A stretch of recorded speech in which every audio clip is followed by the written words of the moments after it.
చింటూ గడు అయితే లవ్ లో పడిపోయాడంట. కానీ ఇది నార్మల్ నవ్వు కాదు, ఒక డేంజరస్ లవ్ అంట. అయితే చింటూ బాయ్ని ఇంటర్వ్యూ చేసి అడుగుదాం అసలు ఏమైందో. అరే చింటూ, నువ్వెందుకు ఎప్పుడు సైలెంట్ గా ఉంటావు? లైఫ్ లో ఒక అమ్మాయిని ఫస్ట్ టైం చూసాను బ్రో, నా హార్ట్ మెల్ట్ అయిపోయింది ఆ టైంలో. అసలు ఏం జరిగిందో స్ట్రైట్ గా చెప్పరా, మన వ్యూస్ అందరు చూస్తున్నారు. పక్కింటి పప్పితో లవ్ లో పడిపోయాను. అయితే ప్రపోజ్ చేసావా? చాలా స్టైల్ గా యాటిట్యూడ్ తో డైరెక్ట్ గా వెళ్ళాను బ్రో. వెళ్తే ఏమైంది? కానీ అది నన్ను చూసి నవ్వింది. ఎందుకురా? అది చూసి నవ్వింది నా ఫేస్ కాదు బ్రో, నా చేతిలో ఉన్న బిస్కెట్ ని చూసి. అయితే యాక్సెప్ట్ చేసిందా? యాక్సెప్ట్ చేస్తుంది అనుకున్నా, కానీ కండిషన్ పెట్టిందే.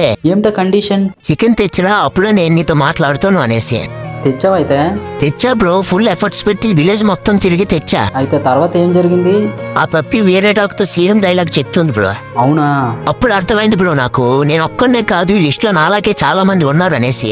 అయితే నెక్స్ట్ ఏమైందో నెక్స్ట్ పార్ట్ లో చూసుకుందాం. వీడియోని అయితే ఎండ్ వరకు చూసినందుకు థ్యాంక్ యూ. అండ్ అలాగే వీడియోని లైక్, షేర్, సబ్స్క్రైబ్ చేసుకోండి.